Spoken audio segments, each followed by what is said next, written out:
Welcome to Edutex Niranjan YouTube channel.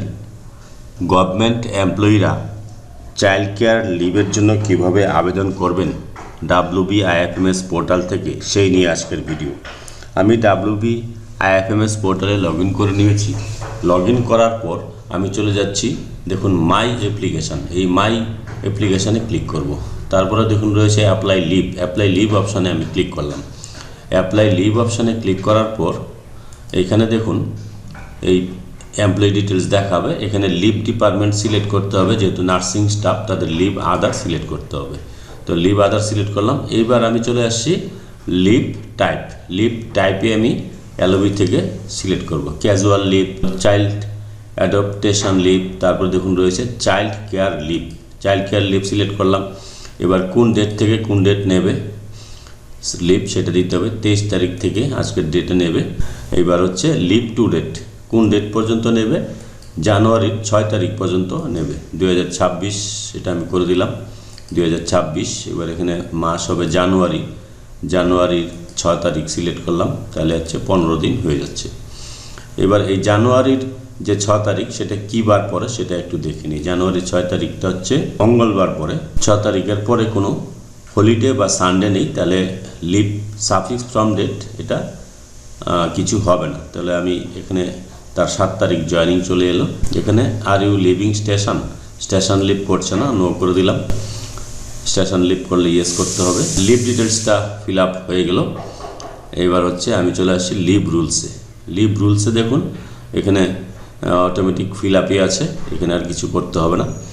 Leave rule 1364 PF রয়েছে। এবার আমি চলে আসছি এডিশনাল ডিটেলসে যাচ্ছি। এই যে ডিউরেশন অফ লিভ হচ্ছে 15 দিন। সিলেক্ট নাম্বার অফ চাইল্ড, কতজন বাচ্চা আছে সেটা সিলেক্ট করতে হবে। নাম্বার অফ চাইল্ড হচ্ছে 2। এবার নেম অফ দ্য চিলড্রেন, যে বাচ্চার জন্য আপনি চাইল্ড কেয়ার লিভ নেবেন তার নামটা এখানে দিতে হবে। তো নামটা দিয়ে দিলাম। এবার হচ্ছে এখানে দেখুন সিলেক্ট পারপোজ অফ লিভ, কী পারপোজে চাইল্ড কেয়ার লিভ নেওয়া যায়। দেখুন এখানে এক্সামিনেশন অফ চাইল্ড বা চিলড্রেন, বাচ্চার যদি পরীক্ষা থাকে তাহলে তার আগে নেওয়া যায়। রিয়ারিং অফ চিলড্রেন, বাচ্চাকে লালন পালন করার জন্য নেওয়া যায়। তারপরে সিকনেস অফ চাইল্ড বা চিলড্রেন, তো বাচ্চা যেহেতু অসুস্থ সেই জন্য আমি সিকনেস অফ চাইল্ড বা চিলড্রেনকে সিলেক্ট করলাম। এবার এখানে রিজন এখানে দিতে হবে 500, ম্যাক্সিমাম 500 ক্যারেক্টারের মধ্যে রিজন দিতে হবে। তো আমি এখানে রিজনটা দিয়ে দিচ্ছি, কী কারণে কী অসুস্থতা আছে সেটা দিয়ে দিচ্ছি। সাফারিং ফ্রম দিয়ে আমি রোগের নামটা দিয়ে দিচ্ছি। Date of birth of children proof দিতে হবে, অর্থাৎ বার্থ সার্টিফিকেট দিতে হবে। আর মেডিকেল সার্টিফিকেট অফ চিলড্রেন দিতে হবে, এটা আমি চেকবক্সে ক্লিক করে দিলাম। মেডিকেল সার্টিফিকেট দিতে হবে সাথে, অ্যাপ্লিকেশনের সাথে বা জয়েনিংয়ের সময় দিলেও হবে। তো এবার এডিশনাল ডকুমেন্ট এখানে কিছু না দিলেও হবে, এটা আমি সেভ ড্রাফট অপশানে ক্লিক করলাম। Do you want to proceed, okay করে দিলাম। ওকে করে দেওয়ার পর এবার নিচে দেখুন সেভ অ্যান্ড ফরওয়ার্ড অপশান আসবে। তো সেভ অ্যান্ড ফরওয়ার্ড অপশানে আমি ক্লিক করলাম।